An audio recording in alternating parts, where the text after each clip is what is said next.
तुम्हाला रामायणातील एक प्रसंग सांगते। ज्यावेळेस सीता आई साहेबांचा शोध घेण्याकरिता हनुमंतराय लंकेमध्ये जाणार होते, बरोबर? हनुमंतराय लंकेमध्ये जाणार होते, निघाले। एवढ्यात हनुमंतरायांच्या लक्षात आलं, आपण सीता आई साहेबांना कधी पाहिलेलं नाही, कधी बघितलेलं नाही, मग आपण त्यांना ओळखणार कसे? हनुमंतराय श्रीराम प्रभूंच्या समोर गेले आणि समोर गेल्याच्या नंतर हनुमंतरायांनी देवाच्या समोर हात जोडले।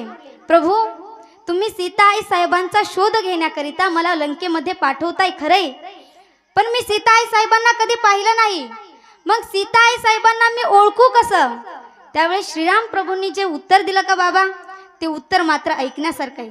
श्रीराम प्रभू म्हटले, हनुमंता, माझी सीता ज्या ठिकाणी असेल ना, त्या ठिकाणचे राक्षस सुद्धा राम म्हणत असतील, त्या ठिकाणचे पशु पक्षी सुद्धा राम म्हणत असतील। एवढंच नव्हे हनुमंता, माझ्या सीतेजवळून जो वारा वाहत आहे का हनुमंता, तो सुद्धा राम राम म्हणत आहे। किती सुंदर तुकोबारायांनी प्रमाण दिलं, राम जानकी जीवन योगी यांचे निज ध्यान, राम राजीव लोचन तुका चरण वंदितो, असं असणारं सीता आई साहेबांचं जीवन आहे। आणि राम आणि सीता यांच्या जीवन चरित्राकडे जर आपण पाहिलं तर सीता आई साहेबांजवळून जाणारा वारा सुद्धा राम म्हणत होता। एवढं नामस्मरण सीता आई साहेबांचं होतं। आता मला सांगा, आपल्या मुखातून देवाचं नामस्मरण येत नाही, आपल्या जवळून जाणारा वारा राम राम कधी म्हणेल हो? आपल्या मुखातून देवाचं नाम येत नाही, आपल्या जवळून जाणारा वारा कधी राम राम म्हणेल? नाही म्हणणार, कारण आपल्याला हा नरदेह मिळाला। खरं तर या मानव देहाला आल्यानंतर नामस्मरण करणं किती महत्त्वाचं आहे मी तुम्हाला सांगेल। या मानव देहात आल्यानंतर आपण किती पैसे कमवले, आपण किती बंगले बांधले, आपण किती गाड्या घेतल्या, याच्यापेक्षा या मानव देहाला आल्यानंतर आपण नामस्मरण किती केलं हे जास्त महत्त्वाचं आहे। का? कारण महाराज म्हटले, नामस्मरण हे माणसाच्या जीवनात महत्त्वाचं आहे। कारण पैसा आपल्या कामी येणार नाही, धन संपत्ती आपल्या कामी येणार नाही, आणि या मानव देहाला आल्यानंतर जर नामस्मरणच होत नसेल तर हे जीवन, हा देह निरर्थक आहे। सूरदासजी महाराज खूप सुंदर उदाहरण देऊन सांगतात। एखादा मोठा वटवृक्ष असेल आणि त्या वटवृक्षावर एखादा पक्षी बसलेला आहे, बघा तो पक्षी इतका सुंदर आहे, इतका सुंदर आहे, इतका सुंदर आहे की सर्व निसर्गाचं सौंदर्य त्या पक्षामध्ये सामावलेलं आहे। परंतु त्या पक्षाला जर पंखच नसतील तर, ऐकताय तुम्ही सर्वजण? ऐकताय ना? त्या पक्षाला जर पंखच नसतील तर त्या पक्षाचं जीवन जसं निरर्थक आहे ना, तसं या मानव देहाला आल्यानंतर जर आपल्या मुखामध्ये हरिनाम येत नसेल, जर आपल्या मुखामध्ये राम नाम येत नसेल, आणि जर आपल्या मुखामध्ये कृष्ण नाम येत नसेल, तर आपलं जीवन सुद्धा निरर्थक आहे। नाही तरी गेला जन्म वाया, नाही तरी गेला जन्म वाया, नाही तरी गेला जन्म वाया, नाही तरी गेला जन्म वाया। तुम्हासी भगारे विठ्ठला, तुम्हासी भगारे विठ्ठला, तुम्हासी भगारे विठ्ठला, तुम्हासी भगारे विठ्ठला। नाही तरी गेला जन्म वाया, नाही तरी गेला जन्म वाया, ओ नाही तरी गेला जन्म वाया, नाही तरी गेला जन्म वाया, जन्म वाया। महाराज म्हणतात, नाही तरी गेला जन्म वाया। देवाचं नामच जर मुखामध्ये येत नसेल तर हा देह निरर्थक आहे। महाराज म्हटले, हा देह आपल्याला मिळालाय आणि मिळाल्याच्या नंतर देवाचं नाम घ्या का? कारण हा देह आपल्याला पुन्हा मिळेल याची गॅरंटी नाही। म्हणून महाराज सांगतात, नाम ले ले प्रभु का तू तर जाएगा, नाम ले ले प्रभु का तू तर जाएगा, क्या पता फिर कभी ये सफर पाएगा, क्या पता फिर कभी ये सफर पाएगा। नाम ले ले प्रभु का तू तर जाएगा, नाम ले ले प्रभु का तू तर जाएगा।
प्रभु का तू तर जाएगा, क्या पता फिर कभी ये सफर पाएगा. महाराज म्हटले हा देह मिळालाय तोपर्यंत काय करा, देवाचं नामस्मरण करा. आणि जर आपल्या मुखामध्ये देवाचं नामस्मरण येत नसेल, महाराज म्हटले तो माणूस कसा आहे, अभंगाचं दुसरं चरण. नामाशी विन्मुख तो नर पापिया, नामाशी विन्मुख तो नर पापिया, नामाशी विन्मुख तो नर पापिया, नामाशी विन्मुख तो नर पापिया, नामाशी विन्मुख तो नर पापिया, नामाशी विन्मुख तो नर पापिया, नामाशी विन्मुख तो नर पापिया, नामाशी विन्मुख तो नर पापिया. हरविन धावया न पवे कोणी,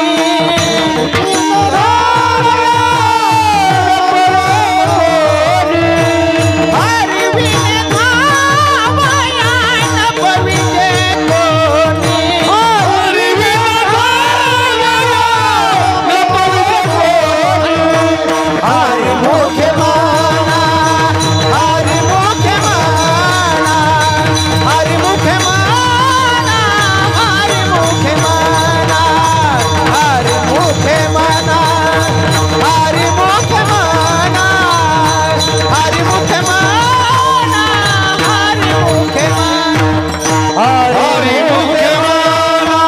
हरि मुखे माना, हरि मुखे माना, हरि मुखे माना, हरि मुखे माना, हरि मुखे माना, हरि मुखे माना, हरि मुखे माना, हरि मुखे माना, हरि मुखे माना, हरि मुखे माना. माऊली अभंगाच्या दुसऱ्या चरणात सांगतात, नामासी विनमुख तो नर पापिया, हरी विन धावया न पवे कोणी. माऊली ज्ञानोबाराय म्हणतात, ज्याच्या मुखामध्ये देवाचं नाम येत नाही का, नामासी विनमुख तो नर पापिया, तो माणूस नाही तो पापी आहे. याच्या पुढे जाऊन संत सांगतात, करंटे कपाळ ज्याचे नाम नये वाचे, सदैव सभाग्य तोची हरी रंगीनाचे. देवाचं नाम मुखात आलं पाहिजे. नाथ बाबा म्हटले, नामाविन मुख सर्पाचे ते बिळ, जिव्हा नव्हे काळ सर्प आहे, वाचा नव्हे लाव जळो त्याचे जिने, आणि यातना भोगणे यमपुरी. का, कारण हरिविन कोणी नाही सोडविता, पुत्र बंधू कांता संपत्तीचे. महाराज म्हटले देवाचं नाम घ्यायचंय, पण का, कारण हरिविन धावया न पवे कोणी. ज्या वेळेस आपला अंत समय येईल, ज्या वेळेस आपल्यावर अडचण येईल, त्यावेळेस हरी विन धावया न पवे कोणी.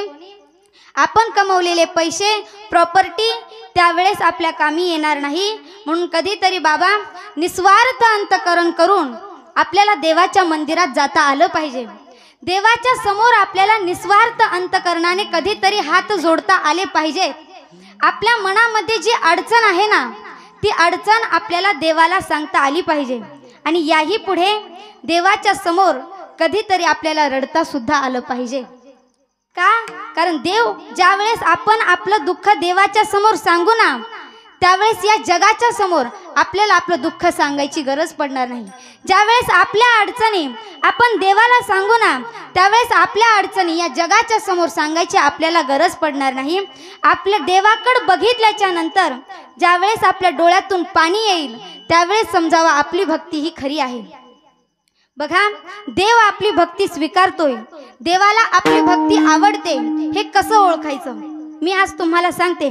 देवाला आपली भक्ती आवडते हे कसं ओळखायचं. बघा, ज्यावेळेस आषाढीची वारी असते, माऊलींचा पालखी सोहळा, त्यावेळेस मी एक वाक्य ऐकलं होतं. खूप मोठे महात्मे होते, त्यांचं कीर्तन होतं. मी त्यांच्या मुखातून असं वाक्य ऐकलं होतं की ज्या वेळेस ज्ञानोबा तुकोबा हे भजन आपल्या कानावरती येईल आणि ज्ञानोबा तुकोबा हे भजन कानावरती आल्याबरोबर आपल्या डोळ्यातून पाणी येईना, त्यावेळेस समजावं स्वतः जगाचा मालक आपली भक्ती स्वीकारतोय. म्हणून आपल्या डोळ्यामध्ये पाणी येणं म्हणजे आपल्या अंतकरणामध्ये देवाविषयी असणारं प्रेम आहे. आणि देव फक्त भक्ताचं अंतकरण पाहतो, भक्ताचं प्रेम पाहतो. देव भक्ताचं ज्ञान पाहत नाही. आपण अनेको ठिकाणी बघितलं की माणसं सांगतात आम्ही एवढे गाथे वाचले, आम्ही एवढे ज्ञानेश्वरी पारायण केले, परंतु देव ज्ञान पाहत नाही.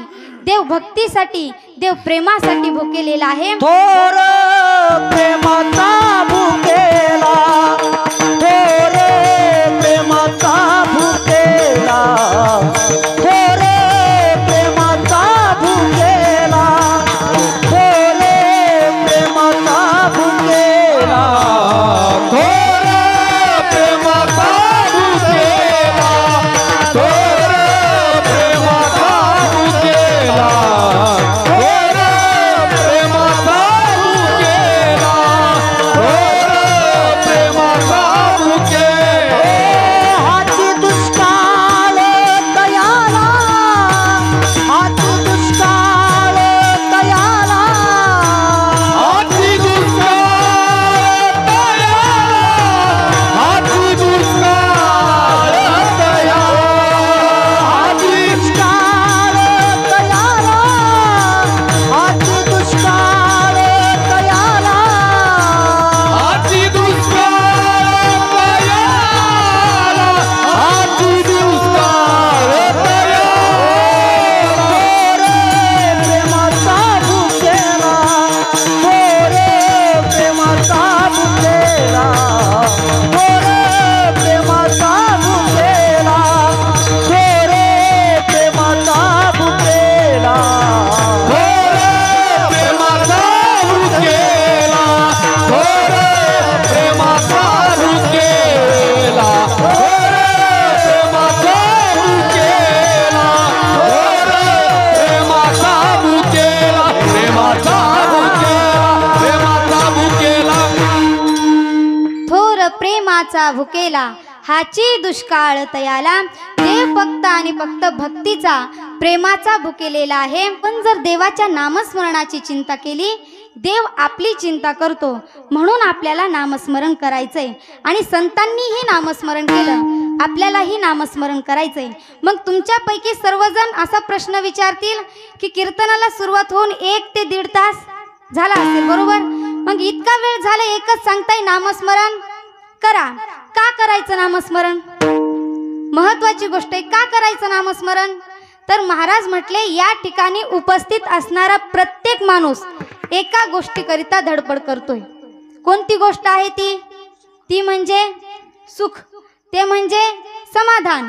मग हे सुख जर प्राप्त करायचं असेल तर आपल्याला देवाचं नामस्मरण करावं लागेल. समाधान जर प्राप्त करायचं असेल तर आपल्याला देवाचं नामस्मरण करावं लागेल. मग नामस्मरणाने समाधान प्राप्त होतं हे कशावरून? तर जर आपण संतांच्या जीवनाकडे बघितलं तर संत हे आनंदी आहेत.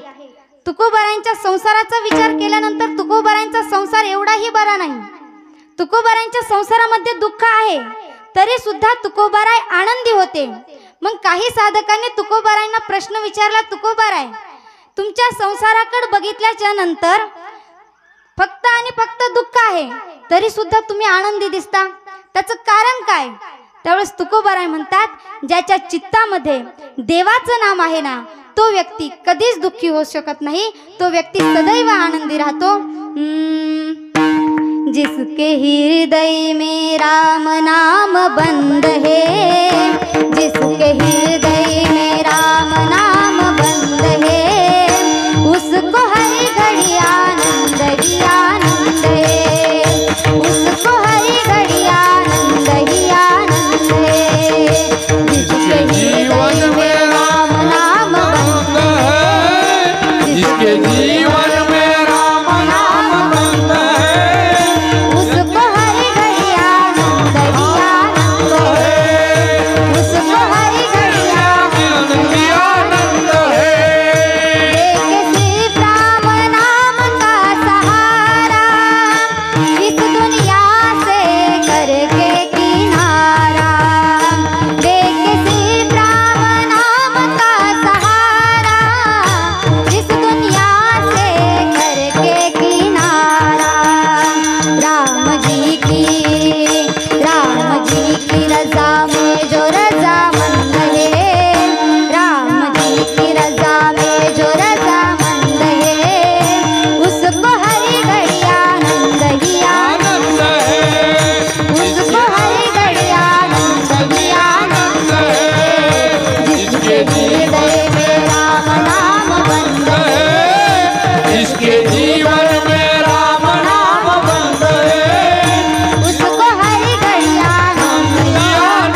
आहे तो व्यक्ती कधीच दुःखी असू शकत नाही. म्हणून ज्याला सुख पाहिजे त्यांनी देवाचं नामस्मरण केलं पाहिजे. का?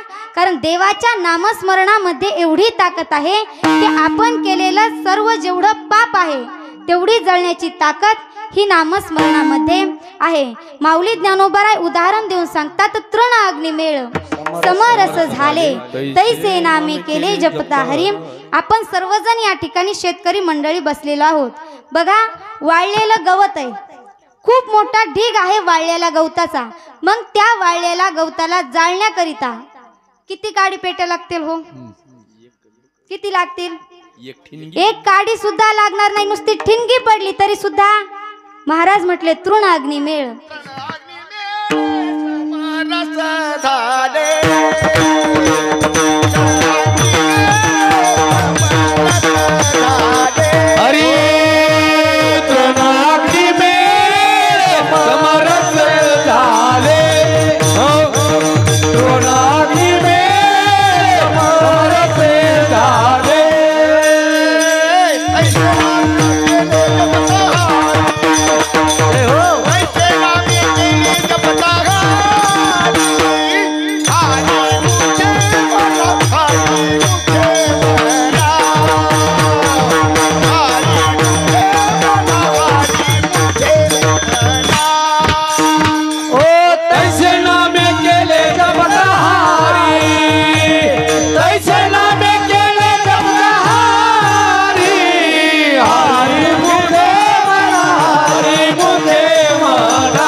समरस झाले तैसे नामे केले जपता हरी. देवाच्या नामस्मरणामध्ये एवढी ताकद आहे की आपण केलेलं पाप जन्मोजन्मीचं पाप नाहीसं करण्याची ताकद देवाच्या नामामध्ये आहे. आणि फक्त पाप नाहीसं होत नाही तर आपला उद्धार सुद्धा होतो. मग देवाच्या नामाने आपला उद्धार होतो याच्यात नवल नाही तर देवाच्या नामाने तीनही लोकांचा उद्धार होतो. अभंगाचं तिसरं चरण.